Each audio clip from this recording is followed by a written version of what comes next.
Hi பா, எல்லாம் எப்படி இருக்கீங்க? இன்றைக்கி நம்ம செரின் வீட்டு சாப்பாடில் ஒரு லஞ்ச் பாக்ஸ் ரெசிபி தான் பண்ண போகிறோம். ஒன்று மட்டும் இல்லை, 2 லஞ்ச் பாக்ஸ் ரெசிபியும், அதுக்கு ஒரு சைட் டிஷ்ஷாக உருளைக்கிழங்கு வறுவலும் பண்ண போகிறோம். ரொம்ப சிம்பிளான ஒன்று. அதுக்கு முன்னாடி நம்ம என்ன பண்ண போகிறோம்னா, முதல்ல நம்ம சாப்பாடு வேக வச்சு எடுத்துக்கலாம். எப்பவும் போல் நான் அரிசி முன்னாடியே ஊற வச்சுட்டேன். இப்போ சாப்பாடு வச்சு விட்டுட்டு நம்ம மற்ற வேலையெல்லாம் பார்த்துக்கலாம். தண்ணி ஊற்றிடலாம். நான் அந்த டம்ளரில் 2 டம்ளர் போட்டேன். அதுக்கு தண்ணி சேர்த்துக்கிறேன். 2 3 4 டம்ளர் தண்ணி ஊற்றிட்டேன். தேவையான உப்பு போட்டு மூடிடலாம். விசில் போட்டுடலாம். இப்போ ஸ்டவ் ஆன் பண்ணிடலாம். எப்பவும் போல் 3 விசில் விட்டு ஆஃப் பண்ணிக்கலாம். அது மூலியம் நம்ம உருளைக்கிழங்கு வறுவலுக்கு தேவையானதெல்லாம் கட் பண்ணி ரெடியாக எடுத்து வைக்கிறதுக்குள்ள விசில் வந்துடும் இல்லையா, நம்ம செய்கிறதுக்கு கரெக்டாக இருக்கும். இப்போ இது விசில் வரட்டும், நம்ம உருளைக்கிழங்கு கட் பண்ணி எடுத்துக்கலாம். நான் 3 உருளைக்கிழங்கு எடுத்திருக்கேன். இந்த மாதிரி கொஞ்சம் பெரிய சைஸில் 3 உருளைக்கிழங்கு எடுத்திருக்கேன். இது 1/2 கிலோ உருளைக்கிழங்கு. இப்போ உருளைக்கிழங்கு நம்ம கட் பண்ணிக்கலாம். எப்பவும் போல் கட் பண்ணாமல் கொஞ்சம் நீல வாக்கில் கட் பண்ணுற மாதிரி கட் பண்ணிக்கலாம். அதுக்கு இந்த மாதிரி உருளைக்கிழங்கு வச்சுக்கோங்க. வச்சுட்டு இந்த மாதிரி கட் பண்ணுங்கள். ரவுண்டாக கட் பண்ணுற மாதிரி கட் பண்ணிக்கோங்க.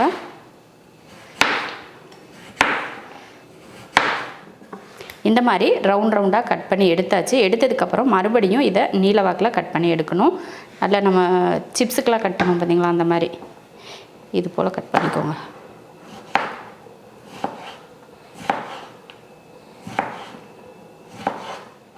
இந்த மாதிரி கட் பண்ணிக்கணும். இந்த மாதிரி ரவுண்டாக கட் பண்ணி அதை நம்ம நீல வாக்கில் கட் பண்ணோம்னா இந்த மாதிரி நீளமாக கிடைக்கும்.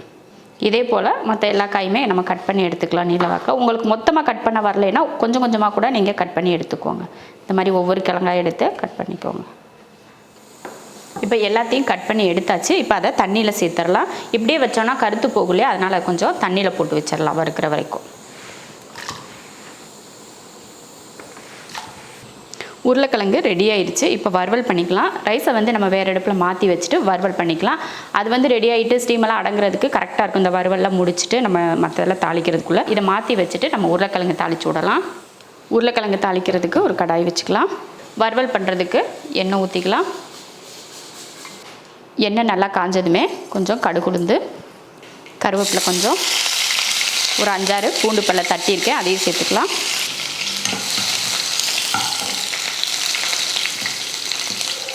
பூண்டு பல் நல்லா வதங்கினதுக்கு அப்புறமா உருளைக்கிழங்கு சேர்த்துக்கலாம். உருளைக்கிழங்கு போட்டதுக்கப்புறம் உப்பு சேர்த்துக்கலாம். உப்பு சேர்த்துட்டு நல்லா கலந்து விட்டுருவோம். உப்பு போட்டு கலந்து விட்டாச்சு. இதில் தண்ணியெல்லாம் நம்ம சேர்த்துக்க வேணாம். அடுப்பை சிம்மில் வச்சுட்டு நம்ம மூடி வச்சுக்கலாம். அப்பப்போ எடுத்து கலந்து விடலாம். நம்ம உருளைக்கிழங்கை கழுவி போட்டுருக்கோம், அதில் இருக்க தண்ணியிலேயே அந்த உருளைக்கிழங்கு நல்லா வெந்துடும். எக்ஸ்ட்ரா நம்ம தண்ணி ஊற்றினோம்னா நல்லா குழஞ்சு போயிடும். இந்த மாதிரி முழுசாக கிடைக்காது. அதனால் தண்ணி ஊற்றாமல் கொஞ்சம் சிம்மில் வச்சே வேக வச்சுக்கலாம். இப்போ சிம்மில் இருக்குது. ஒரு 2 நிமிஷம் கழித்து எடுத்து நம்ம வதக்கி விட்டுக்கலாம். உருளைக்கிழங்கு பாருங்கள், ஒரு 2 டைம் இந்த மாதிரி கிளறி விட்டு 3/4 பக்குவத்துக்கு வெந்ததுக்கு அப்புறமா இதில் மிளகாத்தூள் மல்லித்தூள் எல்லாம் சேர்த்துக்கலாம். மல்லித்தூள் 1 ஸ்பூன், மிளகாத்தூள் 1 ஸ்பூன், கொஞ்சம் மஞ்சள் தூள். இப்போ இதை கலந்து விட்டுறலாம். உருளைக்கிழங்கை தாளித்து விட்டு ஒரு 4 நிமிஷம் சிம்மில் வச்சு வேக வச்சோம். அப்படி வேக வைக்கிறப்பயே நல்லா 3/4 பக்குவத்துக்கு வெந்துருச்சு. 3/4 பக்குவத்துக்கு வெந்ததுக்கு அப்புறமா தான் நீங்கள் மிளகாத்தூள் இதெல்லாம் சேர்த்துக்கணும். அப்போ தான் நல்லா அந்த காரமெல்லாம் நல்லாயிருக்கும். இல்லைன்னா முதல்லையே நம்ம போட்டோம்னா வீட்டுக்குள்ளே ஃபுல்லாக நல்லா காரம் அடிக்கும், அடி பிடிச்சி. அதனால் லாஸ்ட்டில் வெந்ததுக்கப்புறமா நீங்கள் போடுங்க, அதுதான் நல்லாயிருக்கும். அதே போல் மிளகாத்தூள் மல்லித்தூள் நான் போட்டிருக்கேன். இதுக்கு மேலேயே நம்ம தண்ணி ஊற்ற தேவையில்லை. ஏன்னா நம்ம தண்ணி ஊற்றாமலே நல்லா 3/4 பக்குவத்துக்கு வேக வச்சிட்டோம். இப்போ மசால் பொடி போட்டு நம்ம கலந்துருக்கோம் இல்லையா, மறுபடியும் நம்ம மூடி வச்சு ஒரு 3 நிமிஷம் 4 நிமிஷம் வேக வச்சோம்னா நல்லா ஃபுல்லாக வெந்துடும். ரொம்ப குறைவாக வேகக்கூடாது இல்லையா, அதனால் தண்ணியெல்லாம் ஊற்ற வேண்டாம். மூடி வச்சிடலாம். மூடி வச்சுட்டாலும் அப்படியே விட்டுறக்கூடாது. அப்பப்போ எடுத்து நீங்கள் கிளறி விடணும். இல்லைன்னா அடி பிடிச்சி காரம் அடிக்க ஆரம்பிச்சிடும். உருளைக்கிழங்குல மசால் போட்டு ஒரு 3 நிமிஷம் ஆயிடுச்சு. நல்லா மசால் வடையெல்லாம் போய் உருளைக்கிழங்கும் பார்த்திங்கன்னா நல்லா வெந்திருக்கு. ரொம்ப போட்டு கரண்டி வச்சு கிளறி விட்டுக்கிட்டே இருக்கக்கூடாது. ஏன்னா உருளைக்கிழங்கு உடஞ்சிரும். அதனால் நல்லா வெந்துருச்சுனாலே உருளைக்கிழங்கு உடஞ்சிரும் இல்லையா. பாருங்கள் எவ்வளோ சூப்பராக வெந்திருக்குன்னு. அவ்வளோதான், உருளைக்கிழங்கு வறுவல் ரெடி ஆயிடுச்சு. இப்போ இதை இறக்கி வச்சிடலாம். இறக்கி வச்சதுக்கப்புறமா நம்ம சாதம் தாளிச்சிக்கலாம். நம்ம முன்னாடியே சாதம் வச்சு அது ஸ்டீமெல்லாம் நல்லா இறங்கிடுச்சு. இப்போ தாளித்து விட்றது தான். இப்போ இறக்கிட்டு தாளிச்சிடலாம். ரைஸ் தாளிக்கிறதுக்கு ஒரு கடாய் வச்சிடலாம். கடாய் வச்சு எண்ணெய் ஊற்றிக்கலாம். சாதம் தாளிக்கிறதுக்கு எண்ணெய் ஊற்றிட்டேன். ஆனால் இதுக்கு முன்னாடி நம்ம என்ன சாதம் பண்ண போகிறோம் அப்படின்றதே நான் சொல்லலை. கேரட் சாதமும் தேங்காய் சாதமும் தான் பண்ண போகிறோம். நான் வந்து ஒரு 1/4 கிலோ கேரட்டை இந்த மாதிரி துருவி எடுத்து வச்சுருக்கேன். நீங்கள் துருவலைனா கூட நல்லா குட்டி குட்டியாக ரொம்ப பொடியாக கட் பண்ணி கூட எடுத்துக்கோங்க. துருவுறது கட் பண்ணுறதெல்லாம் உங்கள் விருப்பத்தை பொறுத்து. இப்போ நான் வந்து ஒரு 1/4 கிலோ கேரட்டை துருவி எடுத்து வச்சுருக்கேன். கேரட் சாதம் பண்ணுறதுக்கு நம்ம வெங்காயம்லாம் யூஸ் பண்ண மாட்டோம். வெறும் கடுகு, கடலைப்பருப்பு, கருவேப்பிலை மட்டும்தான் போட்டு தாளிக்க போகிறோம். இப்போ 2 பேருக்கு கேரட் சாதமும் 2 பேருக்கு தேங்காய் சாதமும் தாளிக்க போகிறோம். இப்போ 1/4 கிலோ கேரட் வந்து 2 பேருக்கு தான் நான் எடுத்து வச்சுருக்கேன். ஏன்னா நமக்கு கேரட் வந்து கொஞ்சம் அதிகமாக போட்டோம்னா சாப்பிட்றதுக்கு நல்லா டேஸ்ட்டாக இருக்கும் பார்த்தீங்களா, அதனால தான் கொஞ்சம் அதிகமாகவே நான் எடுத்திருக்கேன். இப்போ எண்ணெய் காஞ்சிருச்சு. எண்ணெய் காஞ்சதுமே கடுகு, 1 ஸ்பூன் உளுந்து, கடுகு பொரிய ஆரம்பித்ததுமே 1 ஸ்பூன் கடலைப்பருப்பு நல்லா பொன்னிறமாக வரட்டும். 2 வரமிளகாய், கொஞ்சம் கருவேப்பிலை. அடுத்து கேரட் சேர்த்துடலாம். கேரட் சேர்த்து தண்ணியெல்லாம் ஊற்றக்கூடாது.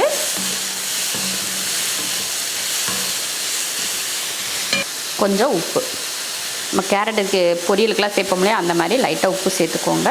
நம்ம சாப்பாட்லேயும் உப்பு சேர்த்து தான் வேக வச்சுருக்கோம், அதனால் பார்த்துட்டு உப்பு சேர்த்துக்கோங்க. கேரட் வந்து நம்ம துருவி தான் சேர்த்துருக்கோம், அதனால தண்ணியெல்லாம் ஊற்றி வேக வைக்க தேவையில்லை. நம்ம பொடியாக கட் பண்ணி போட்டாலுமே நம்ம தண்ணியெல்லாம் ஊற்றி வேக வைக்க தேவையில்லை, ஏன்னா சீக்கிரமே வெந்துடும். நம்ம எண்ணெயிலே இது போல் ஒரு 2 நிமிஷத்துக்கு நல்லா வதக்கி விட்டுட்டோம்னா இந்த கேரட் வந்து சூப்பராக வெந்துடும். அதுக்கப்புறமா நம்ம ரைஸை போட்டு கிளறிக்கலாம். அதே போல் நான் வந்து இதில் பெருங்காயத்தூளெல்லாம் சேர்த்துக்கல. எல்லா சாதத்துக்குமே நம்ம பெருங்காயத்தூள் போடணும் அப்படின்றதெல்லாம் கிடையாது. ஒரு சில சாதத்துக்கு வந்து செட் ஆகும், ஒரு சில சாதத்துக்கு வந்து பெருங்காயம் செட் ஆகாது, அந்த டேஸ்ட் வந்து மாறிடும். அதனால் இதுக்கெல்லாம் நம்ம பெருங்காயத்தூள் போட தேவையில்லை. இதை நீங்கள் அப்படியே பொரியலாக கூட நீங்கள் சாப்பிட்டுக்கலாம். ரைஸ் போட்டு இது கிளறாமல் நம்ம ஏதாவது காரக்குழம்போ இல்லை சாம்பார் எதுனா வச்சுருந்தோம்னா இதை வந்து நம்ம பொரியலாக கூட சாப்பிட்லாம். ரொம்ப நல்லாயிருக்கும் இந்த மாதிரி பொரியல் பண்ணுறது. அவ்வளோதான், 2 நிமிஷம் ஆயிடுச்சு. காயும் பார்த்திங்கன்னா நல்லா வதங்கிடுச்சு. இப்போ நம்ம இதில் சாதத்தை சேர்த்துடலாம்.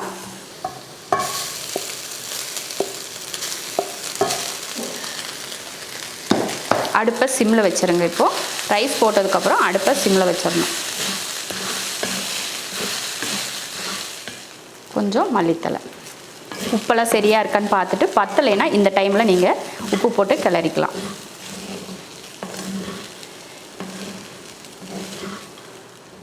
அவ்வளோதான், கேரட் சாதம் வந்து ரெடி ஆயிடுச்சு. இப்போ கேரட் சாதம் ரெடி ஆயிடுச்சு. இதை இறக்கி வச்சுட்டு நம்ம தேங்காய் சாதம் தாளிச்சிக்கலாம். அடுத்து தேங்காய் சாதம் தாளிக்கிறதுக்கு ஒரு கடாய் வச்சுட்டு எண்ணெய் ஊற்றிக்கலாம். எண்ணெய் காஞ்சதுமே கடுகு, 1 ஸ்பூன் உளுந்து, 1 ஸ்பூன் அளவுக்கு கடலைப்பருப்பு. உளுந்தும் கடலைப்பருப்பும் நல்லா பொரிஞ்சு பொன்னிறமாக வரட்டும். கருவேப்பிலை, 2 வரமிளகாய்.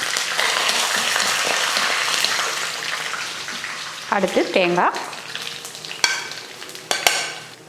தேவையான உப்பு. இப்போ அடுப்பை ஆஃப் பண்ணிடலாம். அடுப்பை ஆஃப் பண்ணிவிட்டு கலந்துடலாம். கலந்ததுக்கப்புறமா உப்பெல்லாம் போட்டாச்சு இல்லையா, கலந்ததுக்கப்புறமா நம்ம சாதத்தை சேர்த்துக்கலாம்.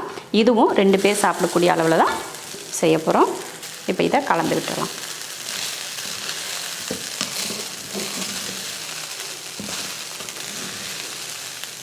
ரெண்டு பேர் சாப்பிடக்கூடிய அளவுக்கு பார்த்திங்கன்னா நான் வந்து குட்டி தேங்காயில் 1/2 மூடி தேங்காய் எடுத்திருக்கேன். அதே போல் தேங்காய் சாதம் பண்ணுறதுக்கு தேங்காய் போட்டதுமே அடுப்பை ஆஃப் பண்ணிடுங்க. அந்த சூட்லேயே வச்சு கிளறுங்க. ரொம்ப நேரம் தேங்காயை போட்டு வதக்கி வேக வைக்கக்கூடாது, அது டேஸ்ட் வந்து நல்லா இருக்காது. அதனால் போட்டதுமே ஆஃப் பண்ணிவிட்டு அதுக்கப்புறமா ரைஸ் போட்டு கலந்துக்கோங்க. அவ்வளோதான், சூப்பரான ஒரு தேங்காய் சாதமும் ரெடி ஆயிடுச்சு. லாஸ்ட்டாக கொஞ்சம் மல்லித்தலையை தூவிட்டு கிளறி விட்டு இதையும் இறக்கிக்கலாம். அவ்வளோதான், சூப்பரான ஒரு டேஸ்டியான தேங்காய் சாதம் ரெடி ஆயிடுச்சு. ரொம்ப சூப்பராக தேங்காய் சாதமும் ரெடி ஆயிடுச்சு, கேரட் சாதமும் ரெடி ஆயிடுச்சு, உருளைக்கிழங்கு வறுவலும் ரெடி பண்ணிட்டோம். இப்போ இதெல்லாம் எடுத்து வச்சுட்டு நம்ம பரிமாறிக்கலாம். சூப்பரான ஒரு வெரைட்டி ரைஸ், அதுவும் இன்ஸ்டண்ட்டாக செய்யக்கூடிய ஒரு வெரைட்டி ரைஸ் நம்ம பண்ணியிருக்கோம். எப்போயுமே பார்த்திங்கன்னா நம்ம வெரைட்டி ரைஸ்னாலே உருளைக்கிழங்கு அடிச்சுக்க எதுவுமே இருக்காது. அதனால தான் நான் இன்றைக்கி உருளைக்கிழங்கு பண்ணியிருக்கேன். உருளைக்கிழங்கு எத்தனை தடவை பண்ணி கொடுத்தாலும் சாப்பிட்டுட்டே இருப்பாங்க. நம்ம வீட்டில் பசங்களாக இருந்தாலும் பெரியவங்களாக இருந்தாலும் ஏன் நம்மளே சாப்பிடுவோம், அவ்வளோ ருசியாக இருக்கும், எல்லாருக்குமே ரொம்ப பிடிக்கும்.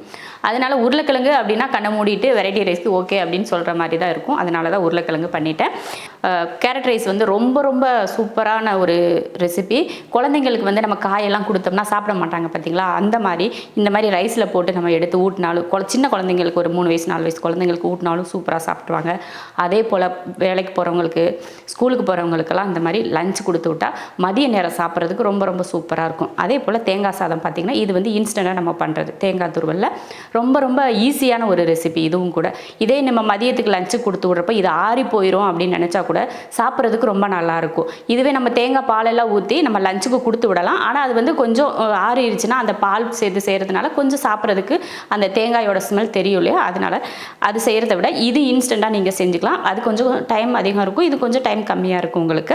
இந்த மாதிரி ரொம்ப ஈஸியான ஒரு முறையில் செய்யணும், உங்களுக்கு செஞ்சு காட்டணும் அப்படின்றதுக்காக தான் ஒரு ரைஸ் பண்ணியிருக்கலாம். சரி உங்களுக்கு யூஸ்ஃபுல்லாக இருக்குமே அப்படின்னு சொல்லிட்டு தான் 2 ரைஸாக பண்ணி ஒரு வறுவலாக பண்ணிவிட்டேன். உங்களுக்கு வறுவல் வந்து எது வேணாலும் நீங்கள் யூஸ் பண்ணிக்கலாம். சட்டுன்னு நம்ம மனசில் தோன்றது வந்து உருளைக்கிழங்கு, அதனால நான் உருளைக்கிழங்கு பண்ணிட்டேன். நீங்கள் எந்த வறுவல் வேணாலும் பண்ணிக்கலாம். நிறைய காய் இருக்குது வறுவல் பண்ணுறதுக்கு, உங்கள் விருப்பத்தை பொறுத்து இதே மெத்தடில் நீங்கள் வறுவல் பண்ணிக்கலாம். சூப்பரான 2 வெரைட்டி ரைஸ் ரெடி பண்ணியிருக்கோம். நீங்களும் இது போல் செஞ்சு பார்த்துட்டு உங்கள் வீட்டில் இருக்கிறவங்களுக்கு ஆஃபீஸ்க்கோ இல்லை ஸ்கூலுக்கோ லஞ்சு கொடுத்து விடுங்க. ரொம்ப ரொம்ப விரும்பி சாப்பிடுவாங்க. பிடிச்சிருந்தா லைக் பண்ணிவிட்டு ஷேர் பண்ணிவிட்டு நம்ம செரின் வீட்டு சாப்பாடு சேனலில் சப்ஸ்கிரைப் பண்ணி பக்கத்தில் இருக்க பெல் ஐக்கானை கிளிக் பண்ணி வச்சுக்கோங்க. இப்போ சாப்பிட போகலாம்.